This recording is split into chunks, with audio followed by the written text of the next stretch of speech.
Up next, a conversation with Geraldine Maclear from Happy Pedals, a software engineer turned SEO specialist.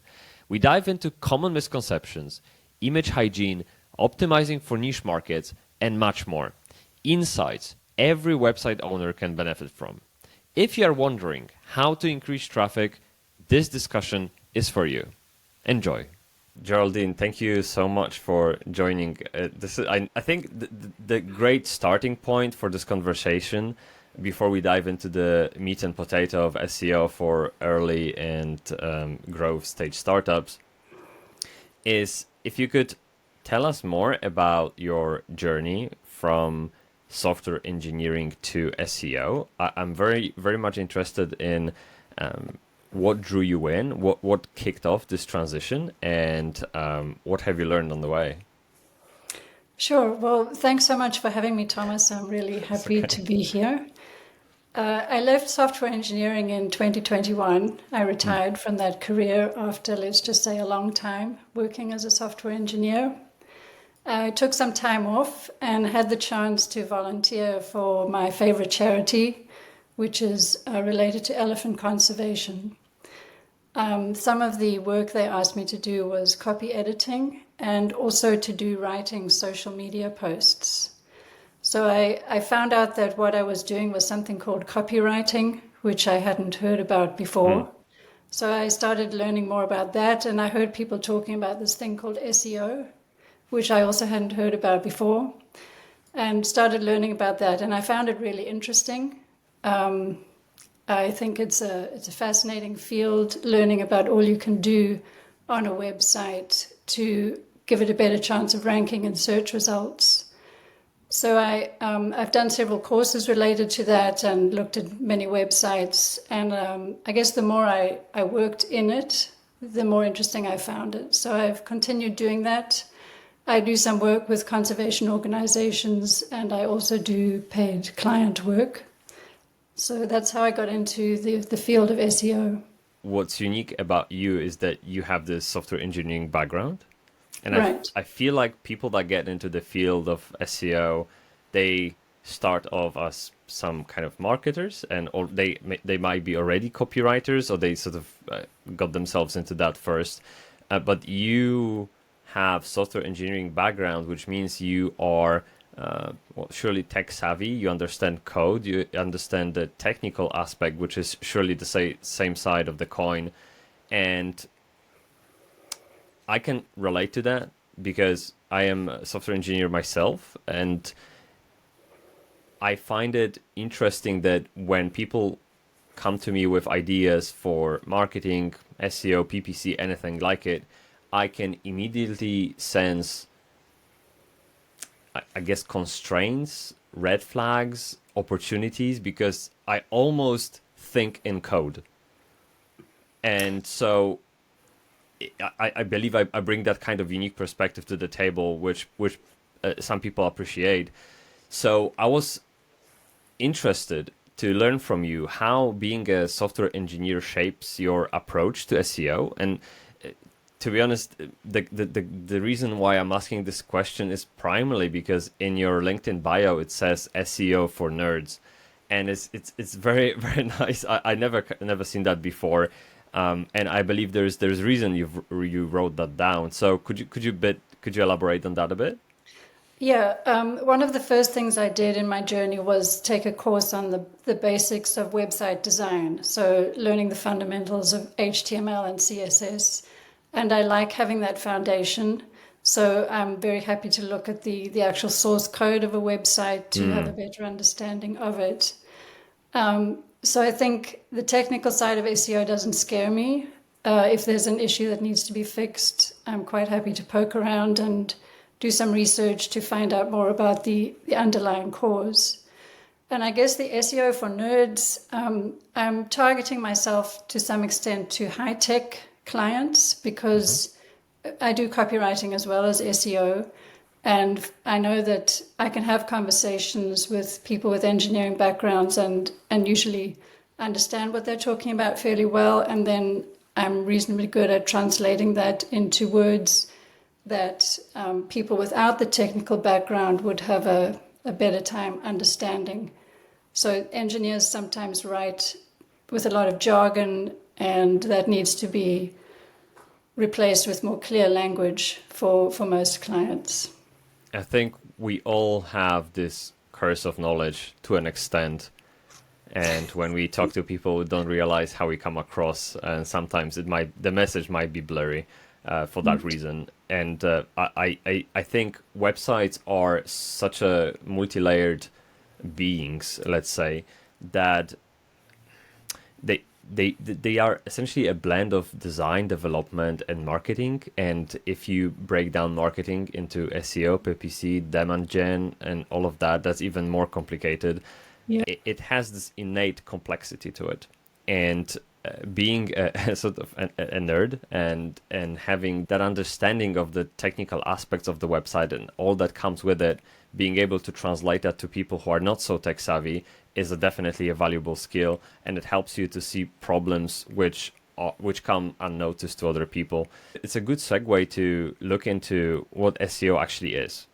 So we already established there's more to it than a book cover, and there's technical part of SEO, there's copywriting, all of that, which we're going to dive deeper later. But for now, maybe if we stay on the surface level, what would you say are the most common mistakes that people in marketers overall that deal with SEO make around that kind of optimization? What are the top misconceptions about SEO, do you think? So the most common misconceptions I see with clients I work with who are not necessarily marketers, but they can be just website owners, is some people have a feeling that if they've installed an SEO plugin, that they've sort of done SEO. But an SEO plugin just gives you the tools that you need to implement your SEO. They give you an insight into the state of your SEO, but they're not going to do it for you. I see a lot of people not optimizing title tags, so that's a big missed opportunity. And I see a lot of issues with large images that aren't named well. So there's slow load time because of poor image hygiene, as I call it. Oh, nice. So I like that. those are the main issues that I see on people's websites. I remember taking an SEO course at some point. It was run by a person who worked for Philip Morris, and then they moved on to, I think, Klarna. When they looked at our website, the first thing they noticed is that meta titles weren't really including anything significant, anything searchable. They were just there, not for human, not for bots. Yeah. So it was a missed opportunity, as you called it. And then in terms of the images, I like this. Can you repeat that phrase again? The hygiene one?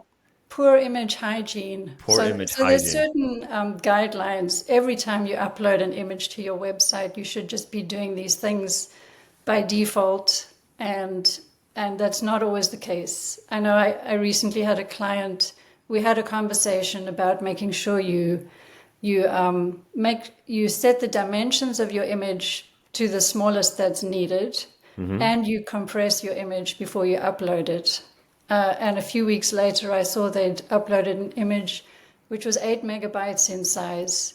Okay. So Wow. that made me a bit sad. I do have a record of seeing an image that was 33 megabytes on a website. It was probably like 8,000 pixels resolution. It was huge. Right. But where do you think that's coming from? Because I really struggle to believe that marketers aren't aware of knowing what an optimized image is, right?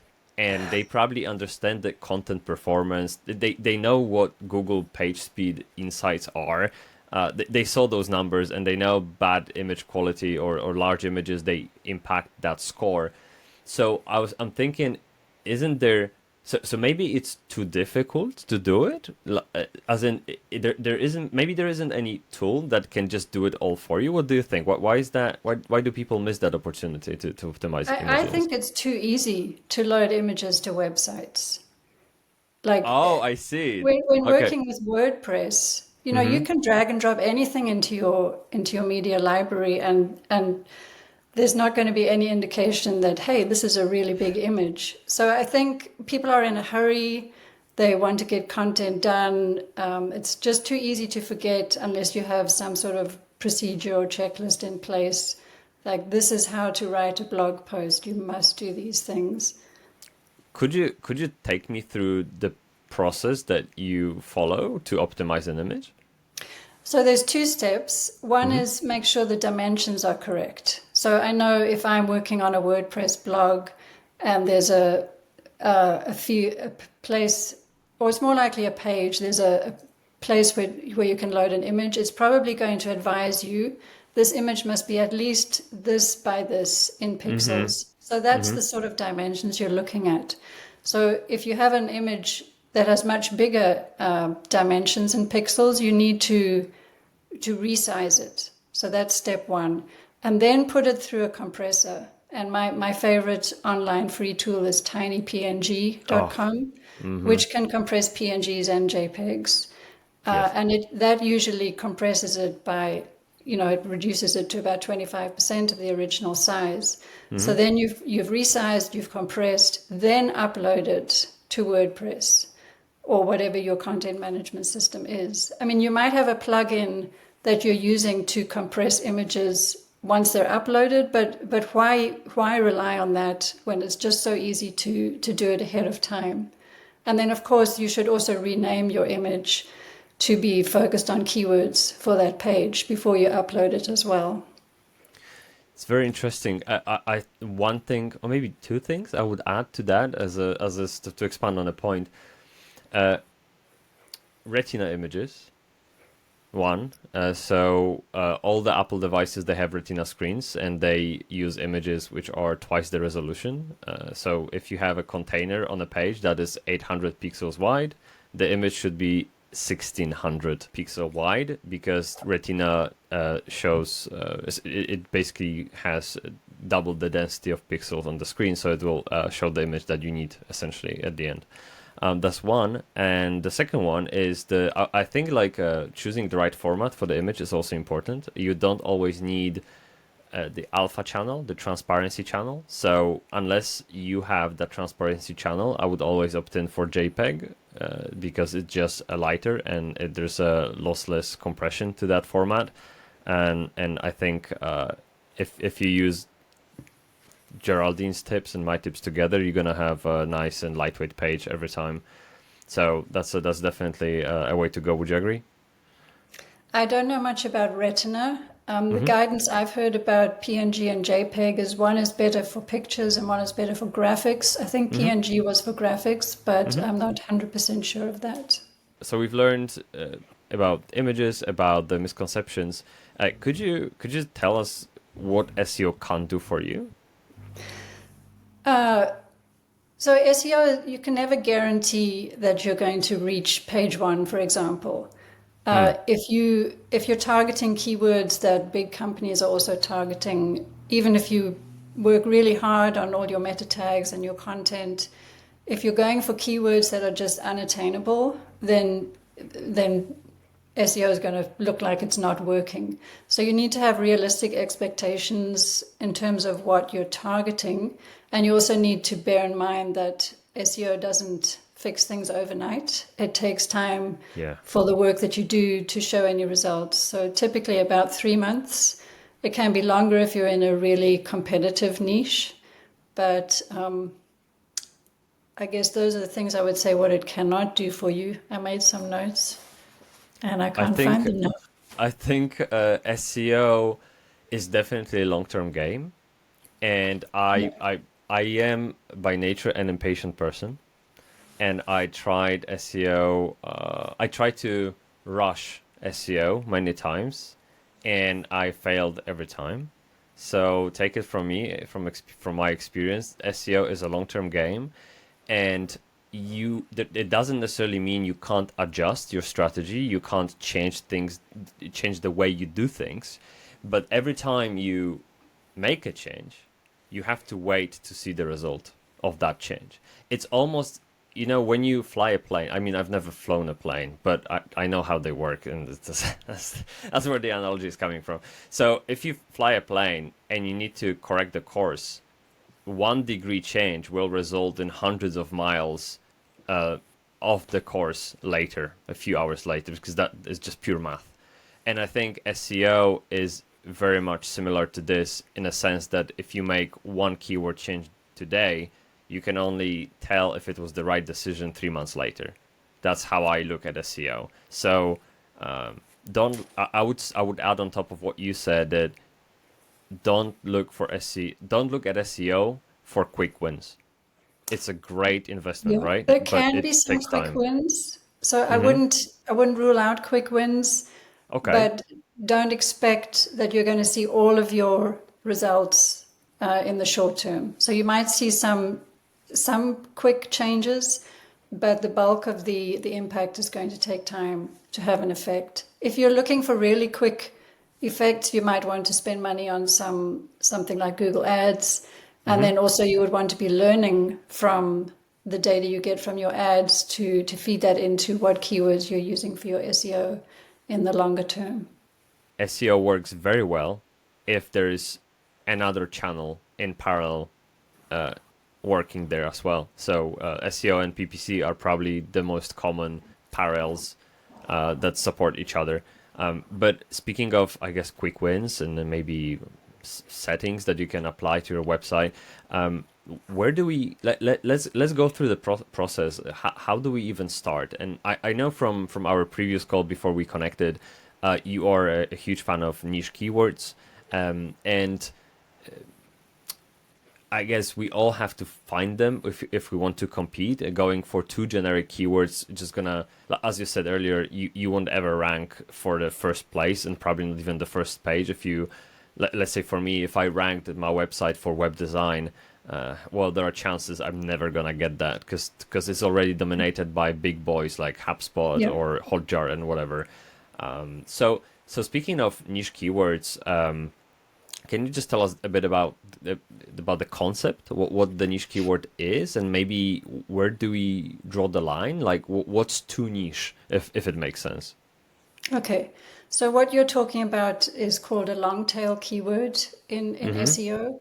So it means a keyword with more words. How long you're going to have to go does depend on the niche that you're in. And this involves some keyword research. So you would need to be checking the data for how much competition there is for any specific keyword and how much search volume there is. And the Mm-hmm. tools are not perfect. They have better data for transactional keywords, which are keywords related to people buying things, than they have for informational keywords, which is keywords where people are trying to learn how to do something. So if you can target both of these for your website, and this different types of content are appropriate for different types of keywords. So if you are wanting to just get people to know about you and not necessarily actually buy something from you, you might want to focus on publishing blog posts, how to do something, why you do something, just teaching people about the field that you're in. And these would be informational keywords. And you would need to do some research to see, like, maybe there's already 10,000 blog posts about like how to design a website, but you might want to target how to design a website for lawyers or how to design an accessible website. You might want to go something more specific and again do some research and look at how many people are searching for that. And then also look at the competition. So suppose you focused on how to design an accessible website and you found that quite a few people are searching for it, but there's already several other blog posts out there addressing that question. You would go and look at their blog posts and see how good are they. Is there rich content? Is there a video? Is there an infographic? And could you create something that's better? And you also need to take into account something called your domain authority for your website. If you have a sort of similar domain authority to what these competitors have, then you might be able to create something that's way better, so a much richer blog post for that specific keyword, and then you would have a chance of ranking for it over time. So how long is long enough? It depends on the field. It depends on what you see when you start doing your keyword research and using the tools for that. The tools also give you suggestions. So if you put in a specific thing like how to design an accessible website, they might give you other suggestions similar to that. And you can also use the tools to suggest to you how many words you might need to write in your blog post to have a chance of competing for that specific keyword. You need to have like a structured approach to doing keyword research, but it can take time, but you can end up with something that's going to be worth writing a blog post about. Instead of just randomly thinking, well, maybe I should try this and maybe I should try that. If you find something that's worth targeting, then you can spend your time and your effort creating a really detailed blog post that has a chance of ranking. I can understand volume of searches. I can understand the length that's needed to hit the mark, but I'm struggling to wrap my head around domain rating. Domain authority? Domain authority, yes. Okay. Who decides what that value is and how do we increase it, improve it? Okay. So domain authority is a concept, and you can get specific scores. They're out of 100 for your website. And different tool companies have proprietary ways of assigning a domain authority to your website. So this is not something that Google does. This is a company like SEMrush. It's their best guess of what Google will think of your website. And it's based on a whole range of factors. So they're looking at your website. Do you do this? Do you do this? Do you have this? Including how many backlinks do you have? And that is an important factor in the domain authority calculation. So you can go to SEMrush today and find out what DA score they give you. And you can find out your Mozilla DA score, and they'll be roughly similar. So pick a tool, pick a ranking system, and compare yourself with your competitors. So suppose your DA is 26. Who's your closest competitor? What is their DA? And then you'll have a sense of how much work you might need to do to have a chance of ranking against them for similar keywords. So are backlinks the crucial contributor to domain authority, would you say? I don't know the answer to that. I know they're an important contributor. There are many other factors. For example, you talked about, I think, where to start when you're looking at SEO, and a technical audit would always be the first step to take. If you have things like broken links on your website, or if your website's taking 5 seconds to load, these are things that are going to count against you. So even if you have lots of backlinks and great content, if your website's loading really slowly, it's not going to be suggested as a good search result by Google, because no one likes a slow loader, especially if you're on mobile. You know, if you're using up your data bandwidth, that refers more to if you have big images. But if people want things to load really quickly now, it's likely if you load slowly, they're just going to bounce away from your site and look at another search result. I think the phrase "I don't know" is actually perfect here. None of us really know, right? No. I mean, yeah, and anybody who played the social media game, they try to sort of game the system to to find that unfair advantage, and whether that's LinkedIn, YouTube. I mean, I'm very much involved in content creation for YouTube, and more work goes into thumbnail, title, and all the description, all the keywords, than actually making the video. Because once you have everything else set in stone, actually recording video is fun and just quick and smooth because you know what you're doing. But I think Right. the worst thing you can do is just start recording and then worry what it's about and how to rank it. It's almost like, I think Steve Jobs said that you can't make a product and think how to sell it. You have to first ask the consumer what they want and find solutions, sell that solution to them. So you can't start it from the backward. So it sounds like this is a similar case with SEO. And I think just similar with websites, we Mm. sort of, when I made a comment on one of your posts yesterday, websites are just so easy to build, Oh right? yeah, yeah, You can go ahead and think, well, I'm going to do this and it's easy and I'll make it look nice. And now what? It's not ranking. No one's finding my website. yeah. Yeah, it's Yeah, this is a similar topic to what I started in another LinkedIn post about research. I said that the surest way to waste time and money is to skip research because yes, you can jump straight into the project, SEO, web design, house building, like whatever project you want, but without prior check uh, before you, without that sort of research that comes before it to make sure everything is okay, you are wasting time and money because you might be heading in the completely yeah. opposite direction. So yeah, that definitely rings the bell. And on the note of crawling, that your website won't crawl because when it's technically underperforming, Google won't rank it because it actually has something called crawling budget. And the reason why written content ranks so well is because it's easier to digest and to make the sense out of.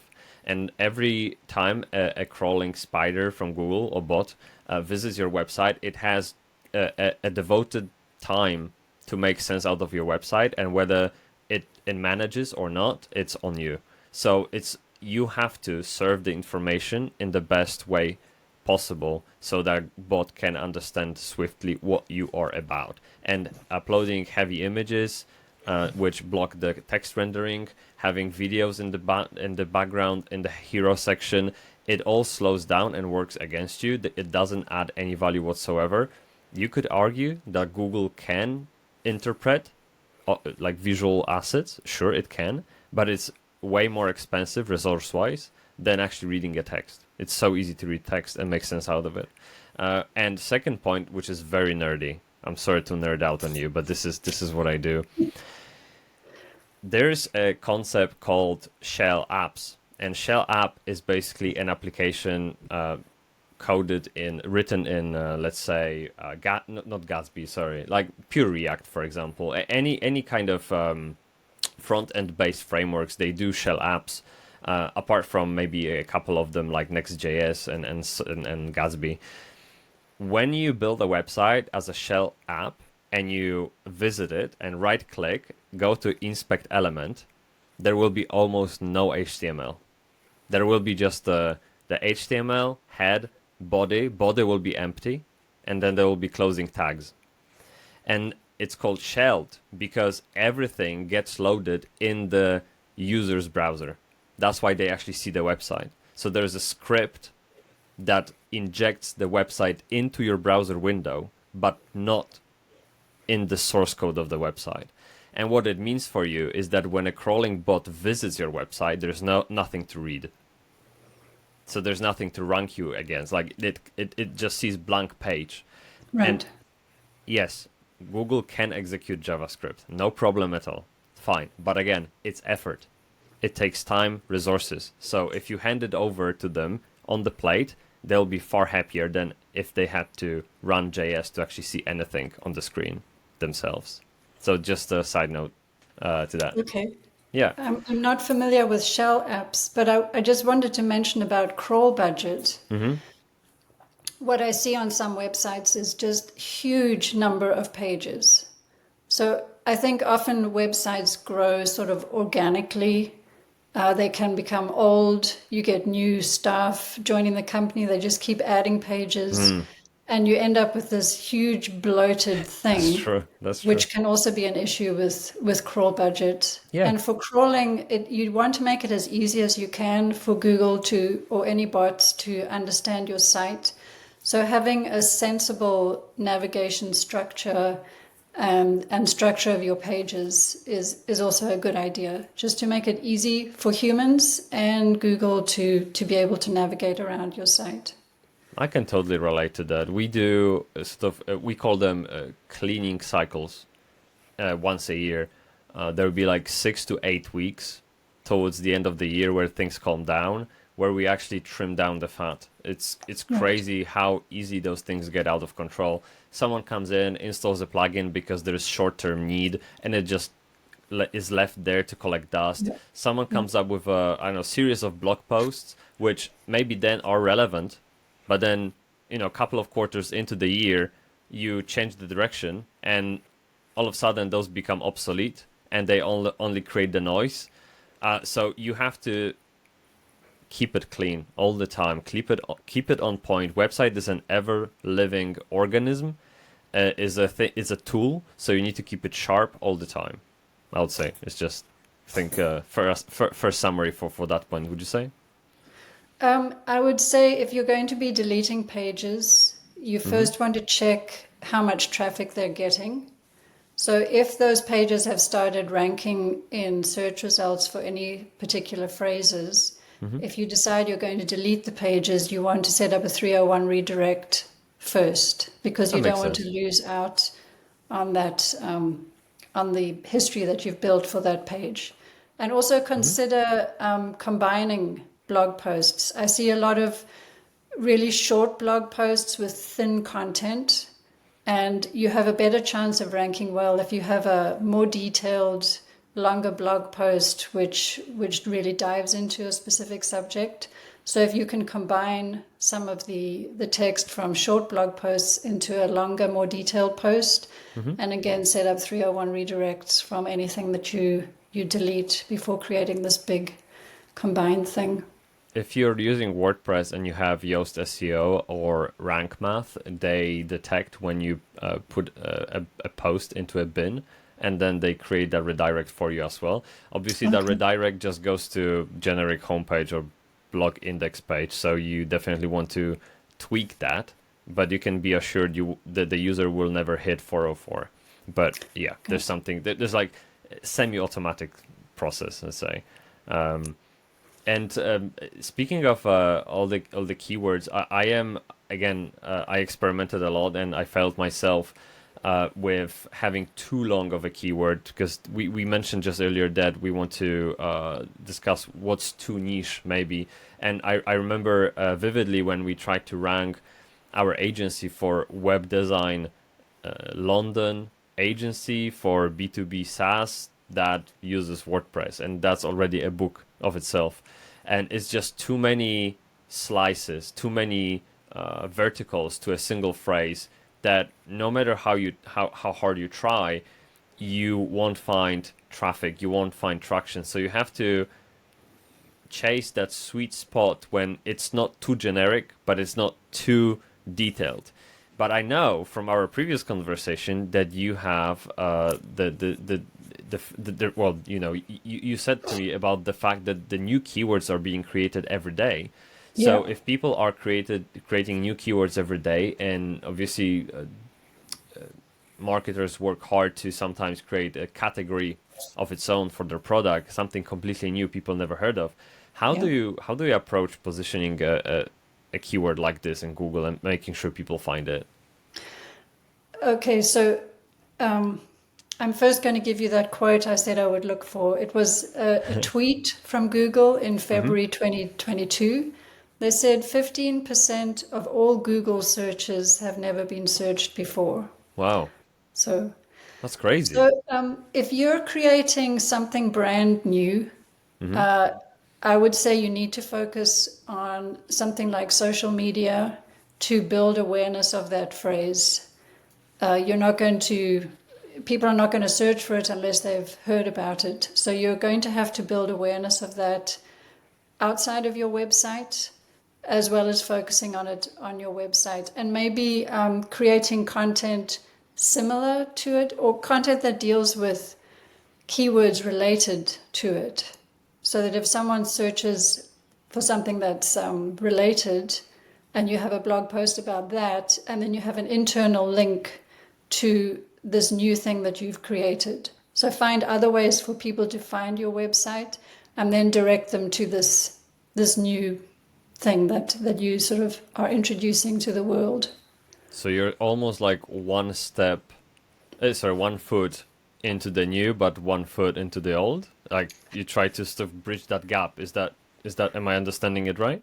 I think that's the only way you're going to attract traffic to your website before people have become familiar with the new concept. Okay. You said that 50% of keywords are never 15. 15. 1-5. Oh, one Yeah. five. Okay. So we have 15% of keywords that are never searched for. We also know that Google accounts for 92% of global traffic. I looked it up, I think, last week. So do we have to even bother to optimize for any other search engines, or do we just stick to Google? What do you think? When you optimize your website for search engines, Mm-hmm. you're optimizing your website for all search engines. So adding keywords to your title tag is not a Google-specific approach. Writing rich content is not a Google-specific approach. Mm-hmm. So don't think that because we're talking about Google, that everything we're talking about only applies to Google. It doesn't. It's just that's the most widely used search engine now. Okay. So you will be optimizing for Bing and DuckDuckGo by doing these things as well. You might need to set up an account with Bing and make sure Bing is indexing your pages, but I think it's going to be doing it automatically. As you know, with Google Search Console, you can request Google to index a page, but it does also, it's always crawling the internet and finding pages on its own. So yeah, if you're optimizing for Google, you're doing a good job for other search engines too. So it's basically effortless from our perspective, because if we do SEO, we do it for every other search engine apart from Google. Yeah. Okay, great. Do you think so? So if we put other search engines aside, what does Google value more today compared to a few years ago? I feel like this has changed a lot, especially with the advent of AI, and not that other search engines don't use AI. We have lovely cases, for example, that Google what was it? Oh, Google asked pregnant woman to what was it? To eat glue or smell glue, something like this. So there are cases where that AI doesn't necessarily work out as we want it to. But apart from all those extreme examples, and maybe even excluding AI from this question, how has Google changed, do you think? So I'm going to include AI in this question, Oh, but really? not Okay. not from the point of view of Google using it, but from the point of view of website creators using it. So now, if you want to write a blog post about any topic, you can go to ChatGPT and say, "Please write a blog post for me about this Yep. topic," and then you can put it on your website and hope that it's going to rank. So because so many people are doing this, well, I don't know if it's exactly because of that, but a recent algorithm update from Google was called the Helpful Content Update. And this places more value on content that's written from a specific person's perspective. So it's like content that's definitely written by a human. So you might include your personal experience, some stories from your past related to this topic, some case studies with your clients. So it's obviously content not written by an AI, and it's content that is genuinely going to be helpful to someone who would read this, who has a specific question. You're going to really answer the question, provide all kinds of FAQs and videos and images. So you're giving a very helpful answer. So that is a fairly recent update, and that's one way that Google has slightly shifted its focus recently. Well, I'm glad it's happening. I think the flood of AI generated content online is just, to be honest, it's lame. I understand. I mean, if everybody plays that game, nobody wins. Like, if something is used by everyone, it's at best average. I think sometimes we forget that Google is always working to try to be a better search engine. So Hmm. Google's only going to remain popular if it's giving people the type of search results they want. And you've just expressed the type of opinion that I think a lot of people have at the moment, which is that they can tell if something they're reading was generated by AI and they don't want to read it. So a lot of searchers have this same feeling, and Google is constantly trying to make its search engine give better results. So it doesn't want to give people that kind of result. It wants to give people something that they're going to find helpful and interesting. Yeah, no, I think, yeah, I think you're right. And if people can tell if content is AI generated, I hope bots can recognize themselves as well. I would at least hope so. It's a Hmm. very tricky question, and I know, like, I work with some copywriters, and they are having issues now where they work on copy, like they create copy and they give it to a client, and the client comes back and says, this was clearly generated by an AI because we've run it through a tool, Oh and that wow. tool has told us that it was written by AI. But those tools are not foolproof. So at the moment, a lot of those tools are misclassifying content. They're saying, yes, this was written by an AI when it wasn't. So it's not it's becoming more and more difficult, I think, to be able to find the difference between AI and human generated content. But, if you're a business owner and you're creating a blog post, you know if you've created it yourself, Oh yeah. you know if you've put some personality in there. So just keep doing that. The tools are going to get better at recognizing that, but do what you know is best for anyone who wants to come to your website. Like, would you be happy to read this content, Hmm. and use that as your guidance? Something that helped me a lot is exactly the last thing you said. Is would I want to read it? Would I want to watch it? And I always use this as my guide and point of reference when posting something online. And I need to arrive at a conclusion, yes, before I actually put it out. And I hope that comes across when you guys follow me on LinkedIn or other social media channels. But I think we all are on the journey of searching our voice, and that is what's giving us the personality that you mentioned. Writing is a skill. Finding your voice in words is skill, and you just need to practice it. And ironically, AI is learning from humans. Um, but yet we can easily tell is the content written by AI, not a human, right? So there's this nuance that just reveals the difference. There's something subtle about the content that AI writes that I can very easily pick up on. I don't know what it is, but it's there. And it also saddens me to see every time you look up in Google some kind of help for anything you're struggling with. For me, can be, I don't know, how do I create a business strategy for web design agency, or maybe there are some kind of examples of strategies that worked out or didn't, and I just Google it, and the entire first page is just flooded with AI mediocre content that companies use to simply game the system. There's no human in those listicles, in those examples. It's all the same. So it's sad. It's really sad. And I was for a second I was excited when Google launched the AI search because I thought, hey, finally someone will give me something interesting without me having to filter all those uh, lackluster page results and give me actually value for my search. But instead, I got glue sniffing. So that doesn't work very well, unfortunately. So if you do a search and you see content on page one that doesn't satisfy you, Mm-hmm. and you switch to page two, and Mm-hmm. then you click on one of those results, you are influencing the the giant algorithm in one small way, because user behavior is a massive influencer on how Google ranks web pages.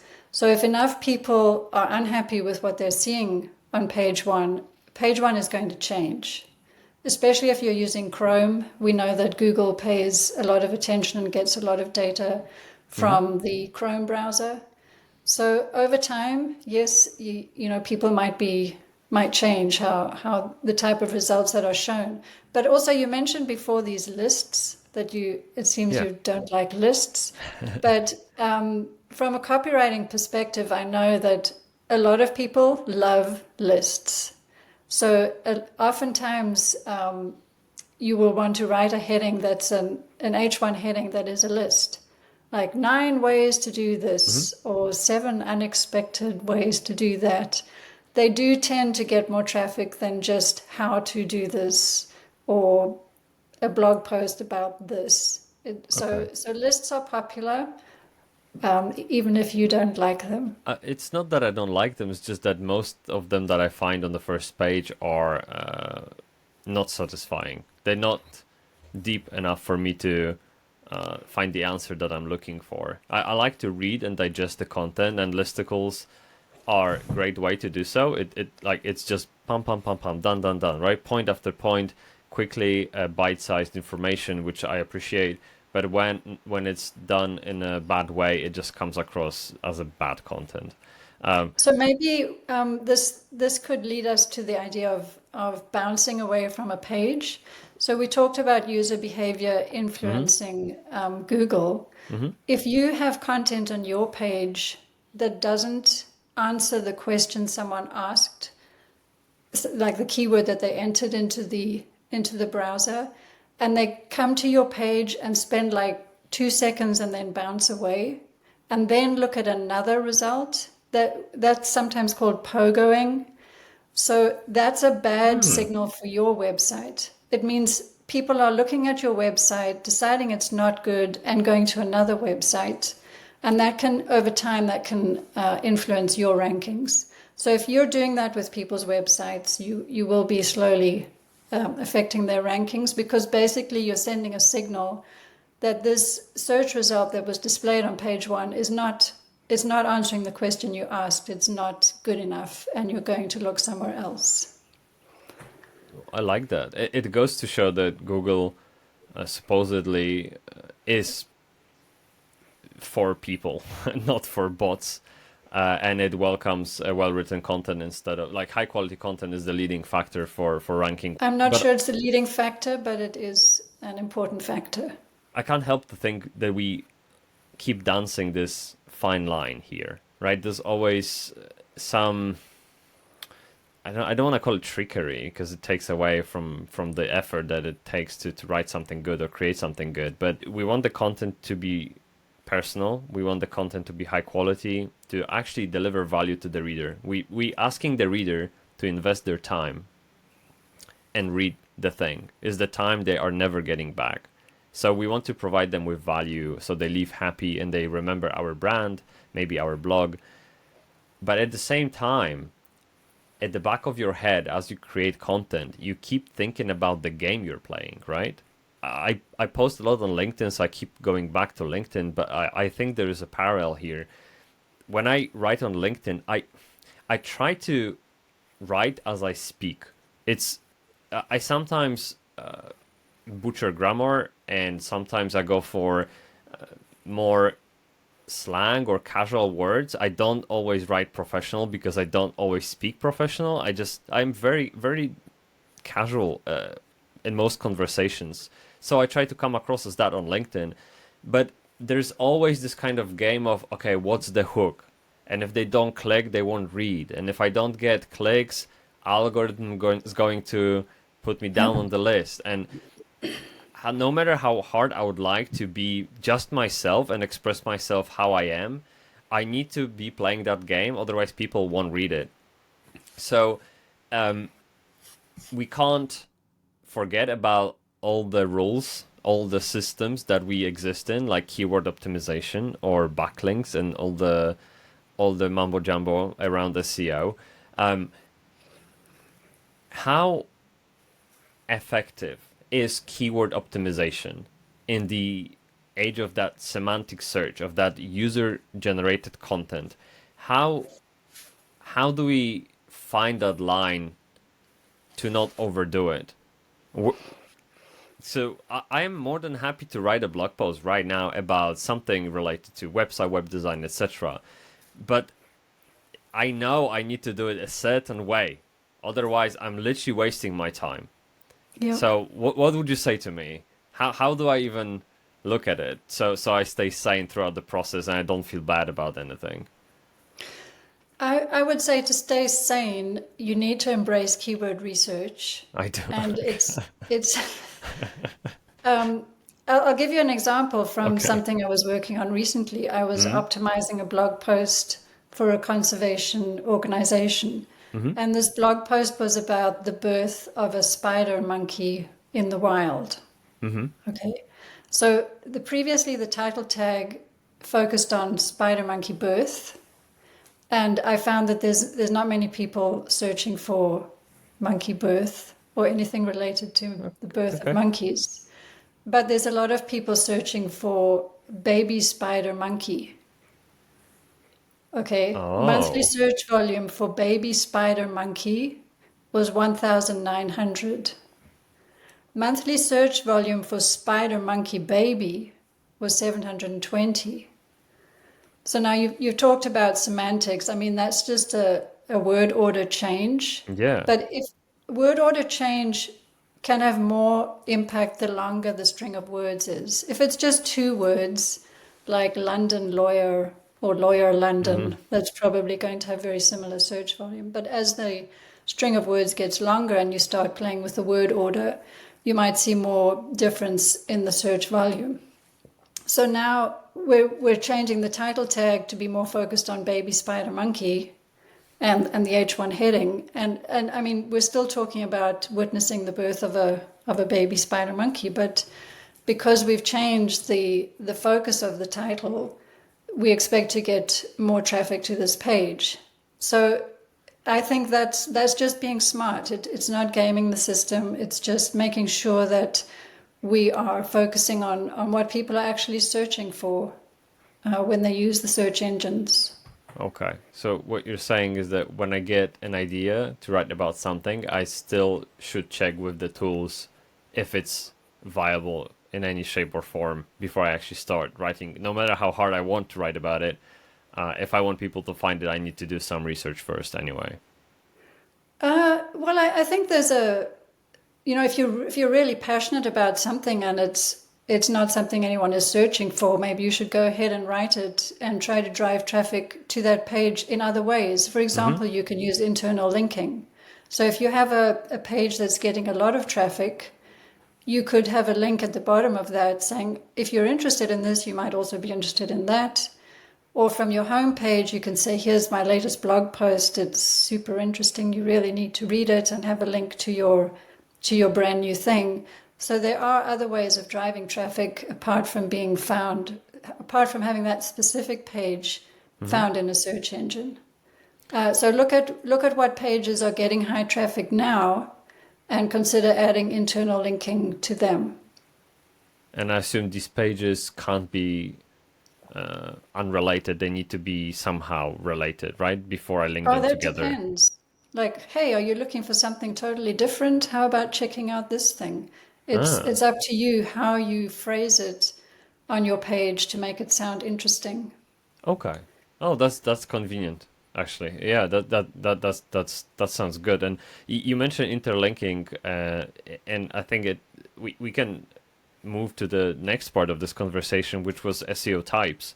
And I know of a few SEO types, but I would like you to sort of remind me what these are, because I might have them wrong. If I remember right, these are there's technical SEO, there's like I don't know, content SEO, interlinking SEO. Am I getting this right, or how what's the division, and is one more important than the other? How do you see this?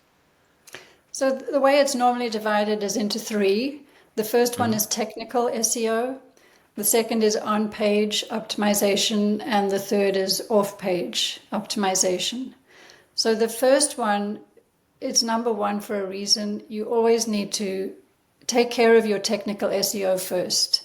I think I said earlier, even if you have wonderful content, if your website's loading slowly, it's just not going to rank. If you've got broken links, if you've got just technical issues, they're going to hold you back. So sometimes people are a little bit scared of this, but you can get someone else to do an audit for you and just give you a list like you need to fix this and this and this. So certainly take care of that first. Then on-page SEO, this is content on the page. It's things you control on your website. And I'm not sure whether to put things like meta tags under technical or on page, but it's making sure you have keywords in your title tag, making sure your title tag is click-worthy. Like if someone sees it in the search results, is it going to interest them? Or are they going to think this is worth checking out?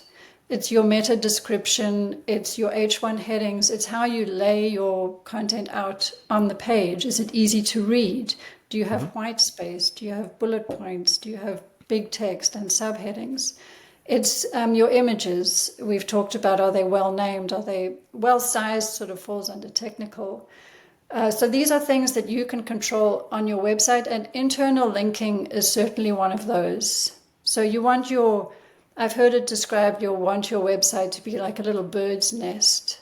It's built up of all these internal links. So if you're on this page, why don't you check out that page and have a button or have a link text that goes to another page on your website. So certainly make use of internal links. So that's all easy to control. That's all editing your own website. Then off-page SEO, the main component of that is backlinks. So these are links from other people's website to your website. And they are like votes of confidence. It's called the internet for a reason. People's websites are all linking to other people's websites. And I would certainly advise you to focus on getting backlinks from relevant and reputable websites.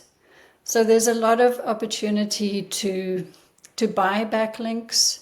I'm sure you get lots of offers in your inbox, people wanting to sell you backlinks. Yep. And even if you take advantage of that and you might see a short-term bump in traffic, just be aware that this is something Google doesn't approve of. And if it doesn't hurt you now, there's a chance it's going to hurt you down the road.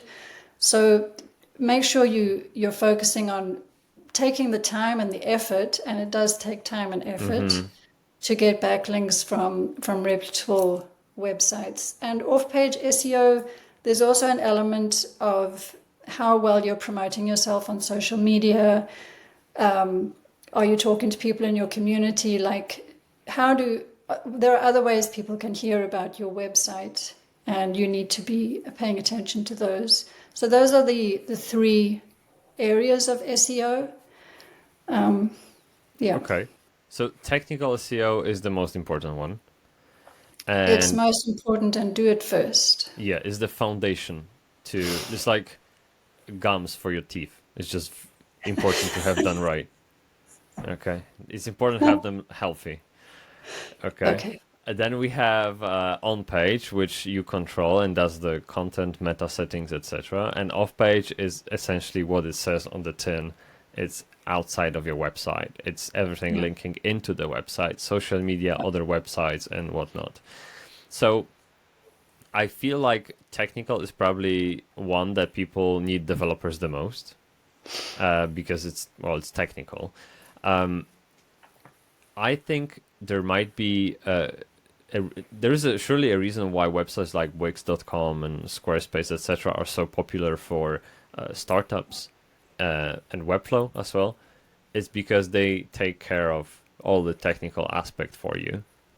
That's something worth keeping in mind. We get many businesses coming to us to switch away from Wix, Squarespace, etc., after they've done their first website with them first, because it's just less headache, one thing less to worry about. And if it's so important, as you said, if there is a solution that takes care of it for you and all you have to do is worry about on-page and off-page SEO, hey, that's a third of the job done for you. So there's that, and yeah, I technical SEO has been the challenge of my life in a way. And the reason I say this is because we often inherit websites from other agencies, and there's such a huge technical debt, and so that people don't even appreciate. Technical debt can kill your business, or at least your website. But I really believe technical debt kills a website, kills a business. And so, yeah, technical, important. Just like Geraldine said, take care of it, okay? Now we have on page, that is, well, keyword research, writing content. We know that. We'll be talking more about this in a second as well. But off page, my favorite way of getting off backlinks to the website is working with journalists. And we have, there's this platform, Help a Reporter Out. Sorry, Help a Reporter Out. Yes, I think that's the full name. Harrow. There are a few others. And what you do, you sort of volunteer to lend an expertise on a topic. And you give them a quote, you help them out, and they post your quote on their website and link it back to you. So we have links on websites like Lifewire, Hotjar, built-in. These are reputable websites with that domain authority that you mentioned, I think around 70, 75, which is really high. And so if you guys are struggling with getting a guest post somewhere, try there, because if you're truly an expert, we even got to a point where they reach out to us directly, not through the Harrow. We have contacts with journalists. So that's something I would recommend. Have you got any other recommendations for people to get backlinks from? Yes, but can I backtrack first to some of the things you said? Yes, 100%. So you mentioned that technical SEO, you're going to need the help of a developer, but I think there are many aspects of technical SEO that anyone who can edit their own website will be able to fix. So if you have broken links, like if you have a blog post which has a link to some other site and that link is broken, you can go in and fix that link. Mm-hmm. If you have duplicate title tags, you can fix that. And if you have massive images slowing down your website, you can fix that. So there's a lot of technical issues that individuals can address, but if they still have a slow load time, then certainly you may need to call in a developer to give you a hand.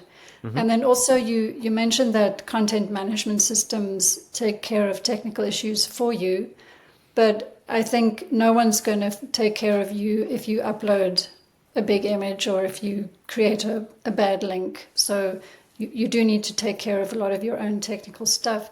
I also just wanted to mention that there are some very like boutique content management systems.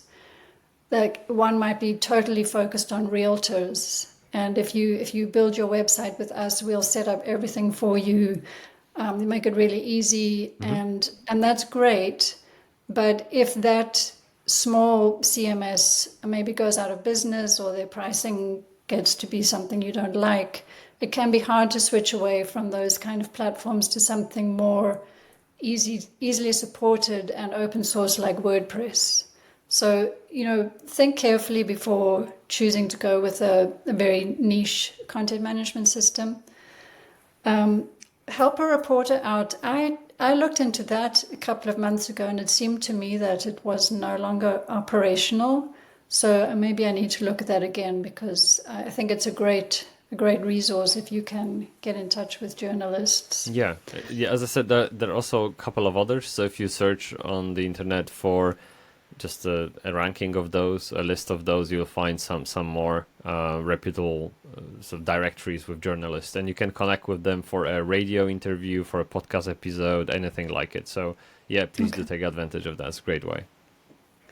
For backlinks, I think the harder it is to get a backlink, the more likely it's going to be worthwhile.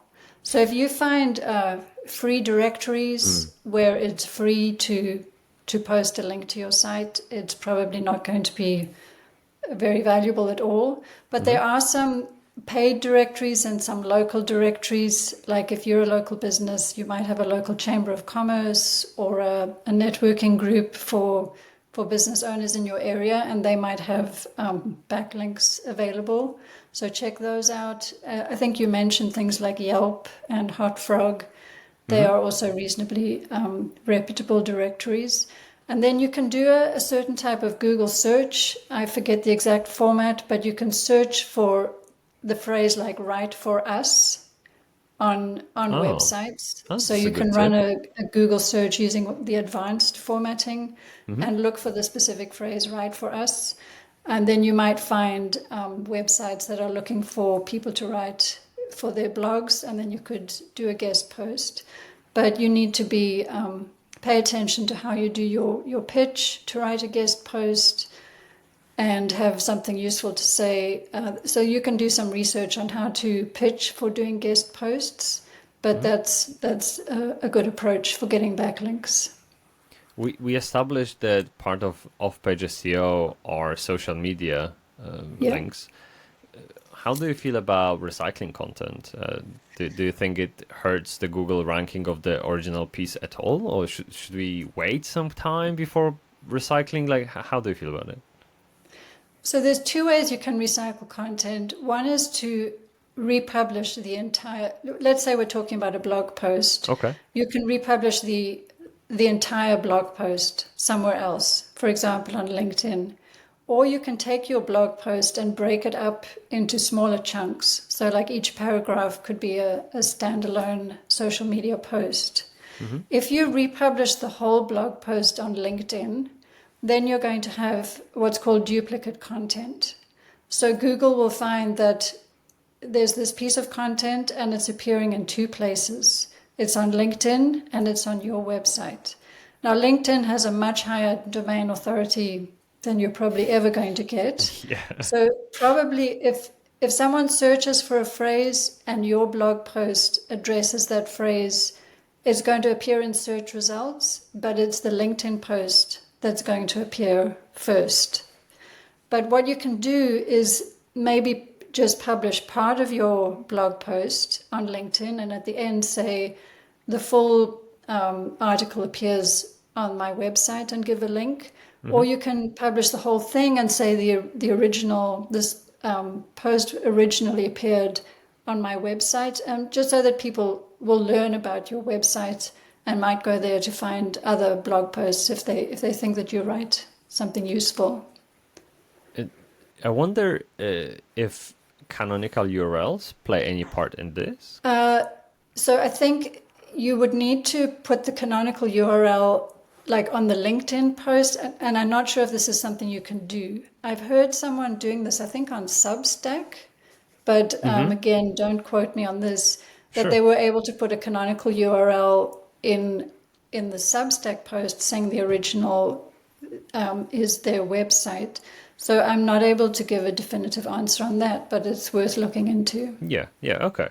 So if anybody knows in the audience, please do let us know. Okay, so we talked a lot about all the names and things, tools, details, and what is what.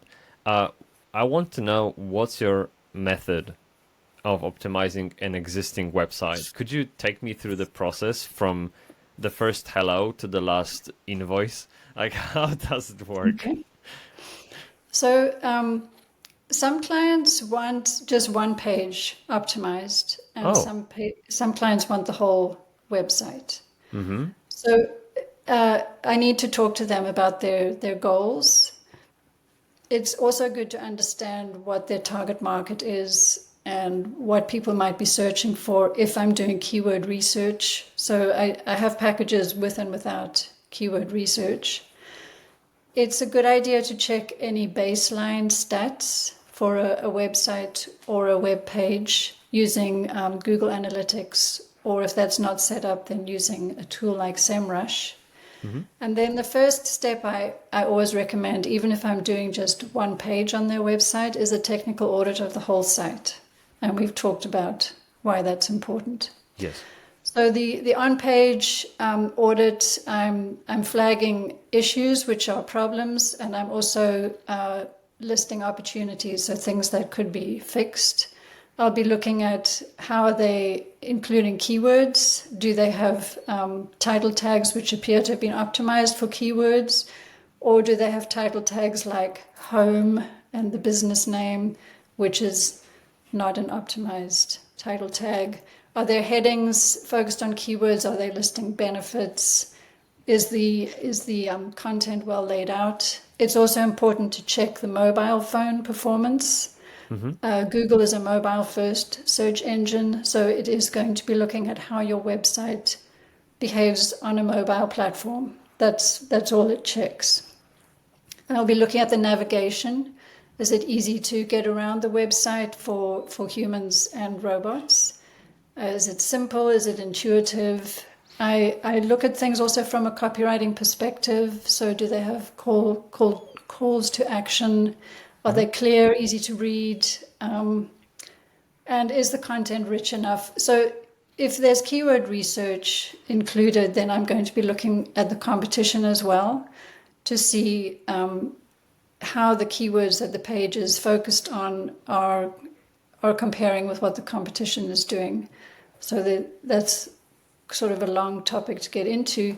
And then I do a quick backlink check, and I also look at the traffic levels to the website now. And I put all that in a report, and I prioritize. So I suggest you need to do this first, do this second, to improve your SEO. Yeah.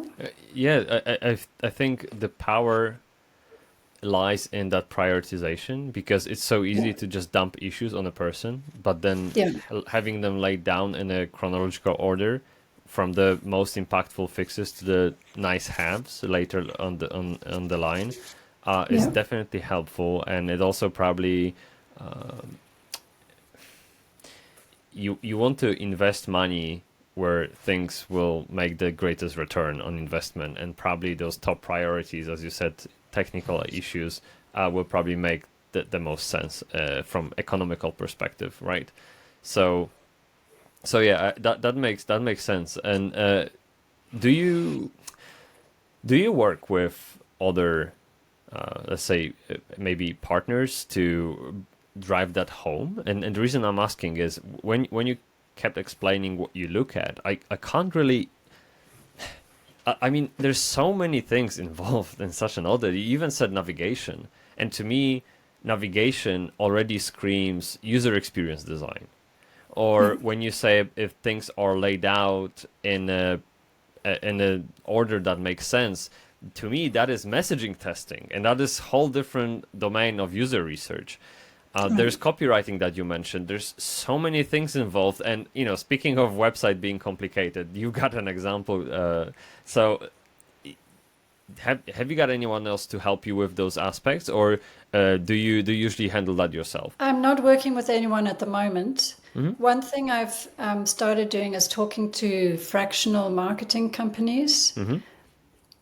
So these are people who might be able to take like a really high-level marketing view, and SEO might be one thing that they are recommending to clients, and then they might recommend me as a person to work with that client to give them feedback on their SEO. Okay. I have support groups. I'm part of groups specifically focused on copywriting and on SEO. So I have, acquaintances I can ask for assistance if I come across an issue I'm not comfortable with. But I'm not working with any colleagues when I deal with clients. Well, excellent. I mean that's impressive. Absolutely. And there's so many things involved in the website that, if you can handle all of it, that's probably even better for the client, because you become the sole point of contact for any problems SEO related, and that's just easier for everyone. Sometimes it's, I would say for most people who are not really web designers, web developers, SEO experts, when they think of a website revamp, they probably think new website. And sometimes it's a good idea, sometimes it's not. How is the process different when you approach a new website, when the uncertainty levels are through the roof? Because if you start with a blank canvas, you even don't know where to put your hands in. So in terms of SEO, just sticking to that part of the project itself, how is your approach method different to building a new website versus working with existing website? So you talked about revamp, and I just want to talk a little bit about a website redesign. Okay. Yeah. If you have an existing website and you're not happy with how it looks, or you're not happy with the navigation or something, but you do have some traffic coming to your website, you want to be really, really careful that when you redesign your website, you don't lose that traffic. And I've seen this happen with websites. Some of my conservation partners did a website redesign and their traffic tanked. And it was just awful to see it going down. So you need to be very careful about preserving any SEO, like any traffic that you have. So you want to check which pages are getting traffic. And if you're going to be changing URLs, you certainly want to be setting up 301 redirects. There's a whole checklist that you can go through. But please, if you're doing a website redesign, don't forget about SEO. It's super important so that you don't lose the traffic you already have. So going back to new websites, here you can choose your URL, you can pick your domain name, you can get your website structure good right from the beginning. You can do keyword research right at the beginning and make sure you're focusing on something achievable. Also, I would say put processes in place so that anyone who's going to update the website is going to pay attention to SEO. And we talked about like making sure you upload images carefully. You can set up spreadsheets to track what keywords you're focusing on for each page so that you don't end up with keyword cannibalisation if you add new pages in the future and you inadvertently focus on a keyword which you already have another page focused on.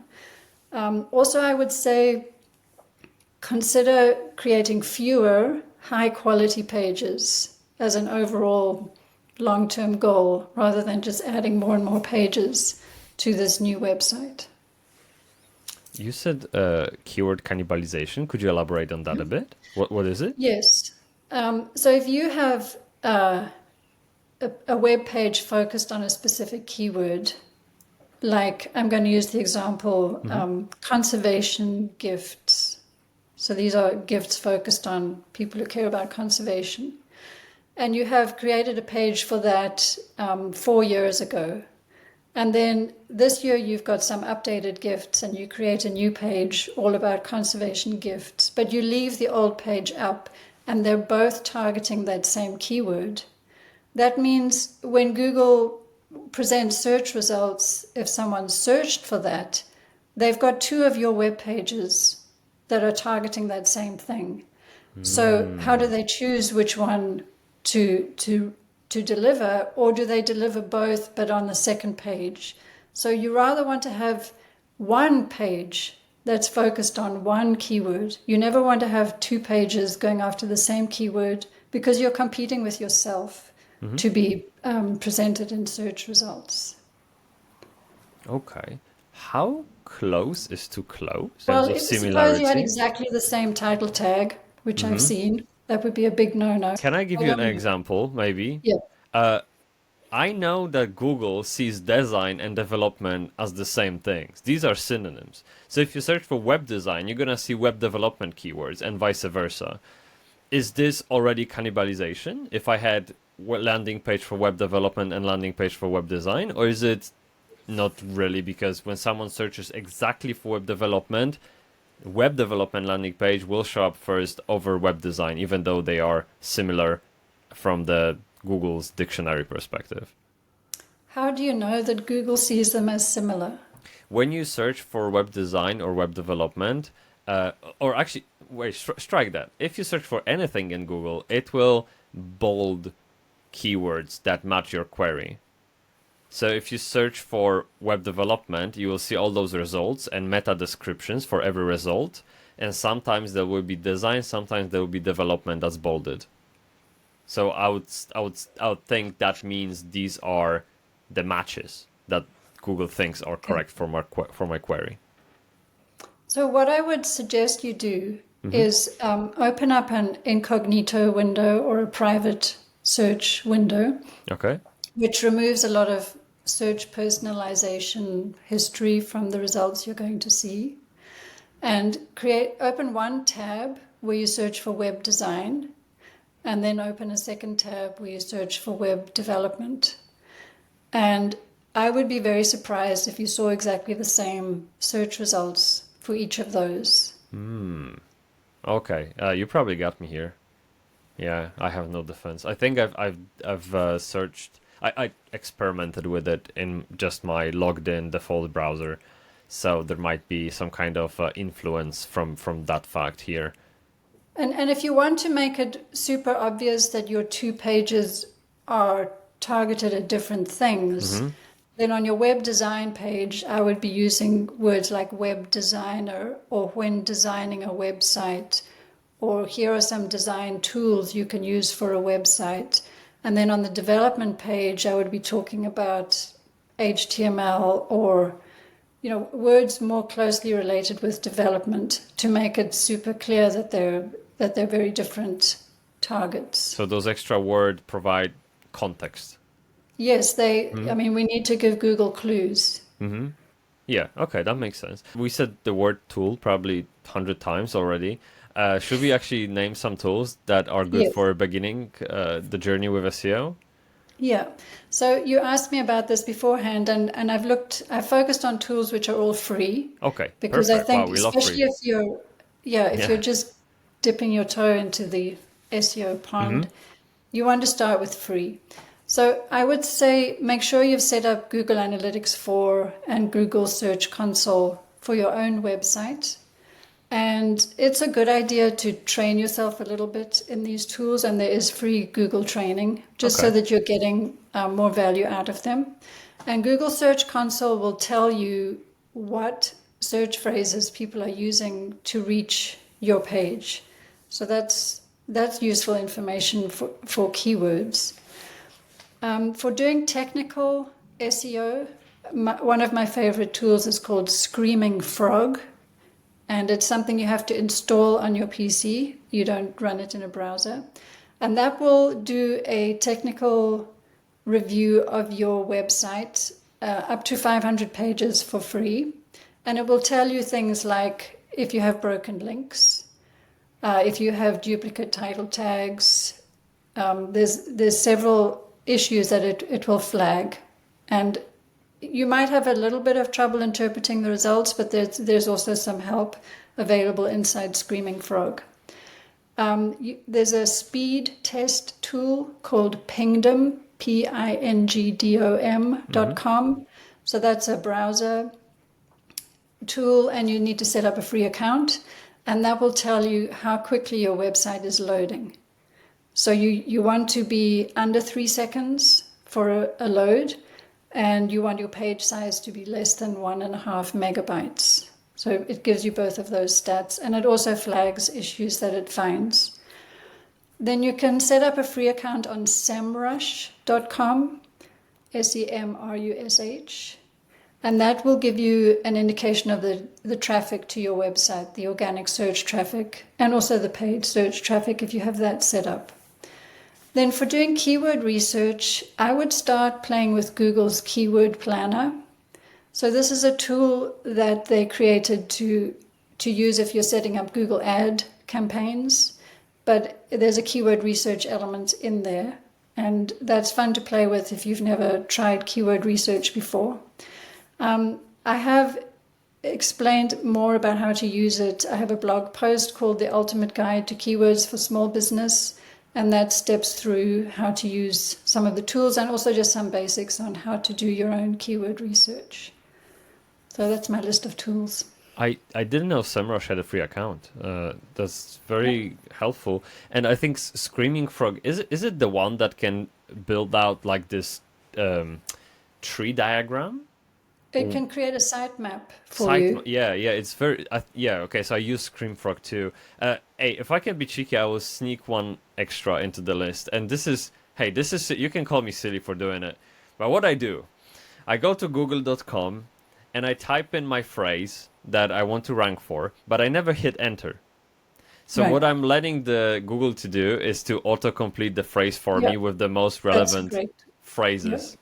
So I would just type web design, wait for it. Okay, okay, Yeah. London, right. So I type in London. What's then? Near me. Okay, got it. So that'd be my. I know Yeah. it's maybe silly. It's probably not. No, it's great. Is it? That's a great tool. And also at the end of search results, you might see people also search for, Oh yeah, there is and you that. get more suggestions there. Okay. Have you ever come across the tool Ahrefs? I've heard of it. I have not used that. It's very similar to SEMrush. Yes. They each have their own specialties, but like SEMrush. To buy a subscription is a fairly hefty outlay. It's intended for people who work with SEO. So I have a SEMrush subscription, so I don't need an Ahrefs one as well. Yeah. I wonder.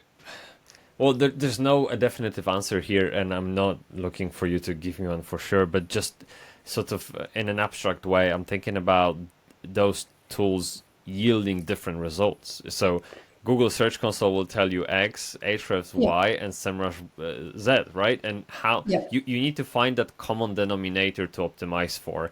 Have you ever come across a challenge like this before? Yes, I have. There was one very. I was doing some research for a high-tech company that's in a fairly small space, like the product they're working on, there's not much demand for it. And I found that a second tool, which I have called Key Search, which costs less than SEMrush, it actually gave me more useful keyword data than SEMrush for that specific set of keywords. So sometimes you might need to use more than one tool, but I would say in general, if you're doing things like comparing yourself with your competitors or trying to check the competition level for a whole set of keywords, pick one tool because, as you said, the tools are going to give slightly different results. So don't start comparing data from different tools. Just pick one and work with that. We all have to remember none of those tools have access to what Google knows. So they are No. speculating. They have their own crawling bots. They all have their own database. Obviously, all of them will call themselves the best, the largest, and the most sophisticated. But hey, yeah, when you use them, you'll get different results. They won't be wildly different, just like Geraldine said. If you use one, it's probably enough. But if you want Sunny to check, you might try another one. Because at the end of the day, when you write content, when you think of keywords, and the reason why we do research is because we want to make the right decision about what we write and how we write it. So essentially, we are trying to go from being uncertain to being less uncertain. Yeah. Okay, we're never going to be confident 100% because the cost of that information is just too much. And whether that's time or money, or I don't know if it's even obtainable at this point. So I saw a quote on in your post from Oscar Wilde. When you assume, you make an ass out of you and me, and I never heard that before, but it was a really great quote. And to me, assumptions are very dangerous. But we live in a world in which we have to assume a lot, otherwise we can't move forward. Like, yes, there are things you have to be certain about when the door is only one way. But when doors are both ways, two-way doors, sorry, then you can somehow risk a bit more than just, maybe you can be like 70% confident about your decision. So in terms of copywriting, SEO, all of that, how do you deal with those assumptions? At what point you say, okay, I know enough, I can go and do it? Where's that point? I think that's often going to be the point where you run out of the time that you've assigned for that task. Okay, that's a good one. Yeah. I know with keyword research, it can be a total rabbit hole. You can spend all day looking at what about this, what about that, what is the competition for that, go and actually look at the search engine results, click on their link. So I think you need to bound it. But that quote that I put on LinkedIn was specifically about the language used by a customer. So I advertise myself as a copywriter and SEO specialist, but I received an inquiry from someone asking if I could do technical writing. And to me, technical writing means creating user guides and administration guides, and I don't want to do that. Yeah. But I had a quick call with the person just in case, and they were looking for SEO services. So this is an example where you need to find out how are the customers talking about the service that you provide. It's very likely going to be that they use words that you don't use. So don't assume. Do your research. That's a nice little story. Yeah. I guess, well, do your keyword research. That's the message here. I'm aware of the time we're talking, and there's so much to SEO. We could probably spend another hour and a half here. But just before we wrap it up, I don't necessarily believe in the short attention span online. I do have my theory about it, but I would like to hear from you first. What do you think about the attention span through the lens of writing content? How long it should be, and should we even worry if someone just glances through it? Should we instantly jump into a conclusion that, hey, this piece is too long, and then work our way through it to make it shorter? So I think there's two things I want to say. One is the attention span when people are looking at search engine results. So they've got 10 results on the page. They're going to scan them, and then they're going to pick one. So that's where you want your title tag to be really well constructed so that it grabs someone's attention. Because no one's going to say, well, here's 10 results. I'll just look at all of them to find the best one. I'm going to click on every link. They're not going to do that. They're going to scan and they're going to pick one. And as soon as they land on your website, the stats I've heard are you have 3 seconds to convince them that they're in the right place. So within 3 seconds, they're going to look at your web page and think, does this answer the question I have, yes or no? And if not, they're going to bounce away.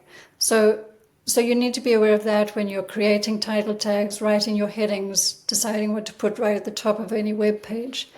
But when it comes to writing long-form content, I would say it helps to have a table of contents at the top. And it also helps to have your content scannable, so that if someone, maybe they're only interested in what you wrote in your 5th paragraph, but they're not going to want to read through like walls of text to get there. They're going to want subheadings that they can scan. They're going to want bolded sentences or bolded words so they can quickly get a sense of what's on the page and then maybe find what they want and read that section in depth. Most website readers are scanning. They're not reading it like a book where they just start with the first word and read the whole thing. So your content does have to be scannable. So it all comes down to accessibility of information that the user is looking for, to relevancy, which surely Google helps with their smarts. But at the end of the day, when someone visits your website, you want to immediately signal to them, if I understand it right, you want to immediately signal to them that they are in the right place. You've got an answer to them, and that answer is there. And then that answer can be however long it needs to be, as long as it's obviously on point and concise and sophisticated and actually goes through the question or the answer thoroughly. But just because someone quickly scrolled through the long form content and only hang up on a single paragraph, it doesn't mean that the content is bad. It's just this part was relevant to them. And right. Do I get it right? Yes, and certainly the way you write a blog post is very different from the way you would write on your homepage or your services page or... Oh yeah.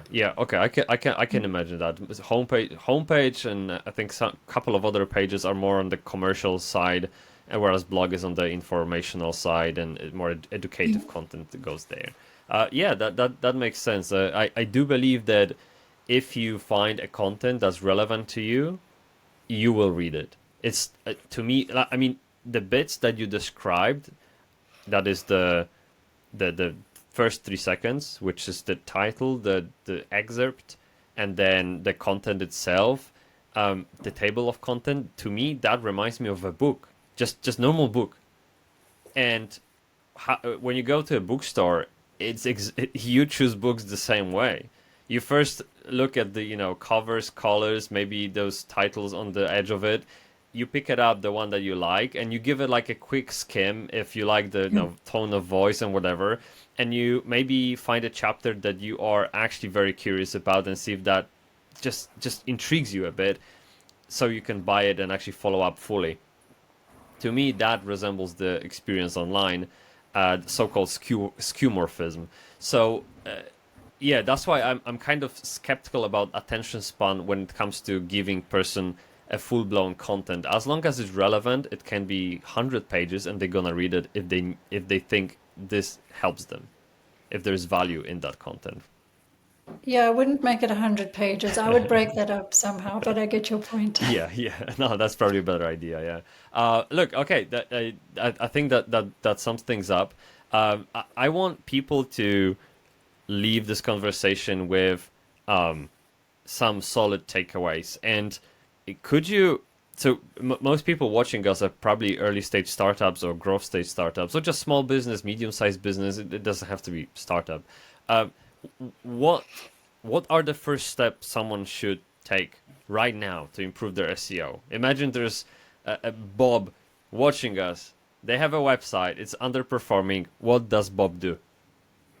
So the one thing I picked is to check that the pages that they care about are actually indexed by Google, and to check what the title tags and meta descriptions are on those pages. And the way to do that is to open up a browser and in the search box type site, SITE, colon, and your website name. And when you've typed that, you will see which pages Google has indexed. You will see the title tag for each page, and you will see the meta description for each page. So check that you have the pages you care about indexed. And are those title tags interesting?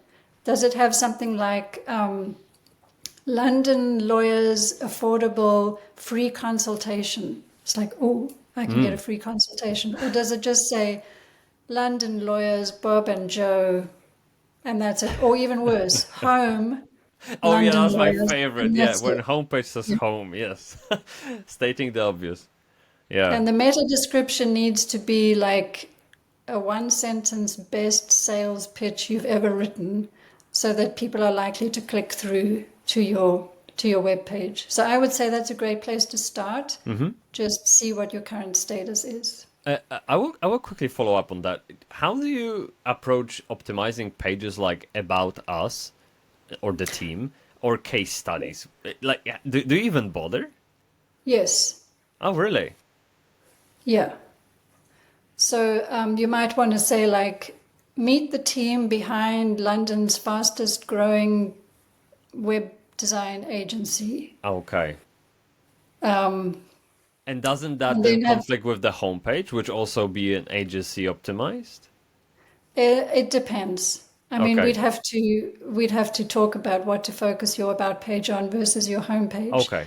But the about page, yes, I know I get clicks straight to my about page and not my homepage. So check your stats. Wow. See what people are searching for now. But you want it to be well crafted, definitely. Okay. So every page can play a significant role when optimized well, and Yes. make sure they don't cannibalize themselves. Each other. Yes. Yeah. Make a spreadsheet. Okay. Well, I think that's a perfect wrap up, Geraldine. Thank you so much. It was so good. I was a little nervous myself about this conversation, but it was brilliant.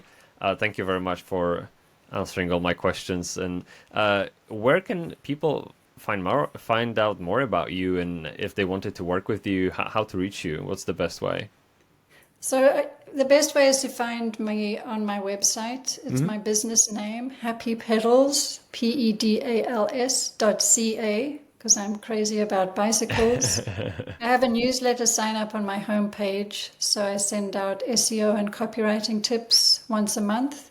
And I'm on LinkedIn. You can just search for my name, Geraldine Maclear, and it's Maclear. Perfect. We I'd love will to make connect. sure. Yeah, no, absolutely. Please do go connect with Geraldine. I will make sure all the links are in the description of this podcast. Is there anything else you'd like to tell to us? Say anything that we missed, maybe? Just don't be scared of SEO, and it's an ongoing thing. Like, it's an approach. Learn the fundamentals and then use it every time you update your website, and just take advantage of it. It's a tool to allow you to compete on a more even playing field with other companies. And it's been great chatting, Thomas, and thanks again for having me on this podcast. No, pleasure. Look, SEO is an evergreen thing. You have to keep an eye on it all the time. So when Geraldine says to work with it all the time, to not be afraid of it, to take advantage of it, there's truth in it. Please go do it. Hopefully everything we included in this episode is helpful. And if you have any follow-up questions, then by all means do let us know. Reach out to Geraldine. She'll be happy to help you out on LinkedIn in messages or just in comments under her posts. So thank you, Geraldine. Thank you so much for joining us. And I'll see you in the next one. Thank you very much. Okay. Thanks, Thomas. Thank you for listening to my conversation with Geraldine Maclear. To support this podcast, please leave a follow and share it with a friend. I hope to see you next time.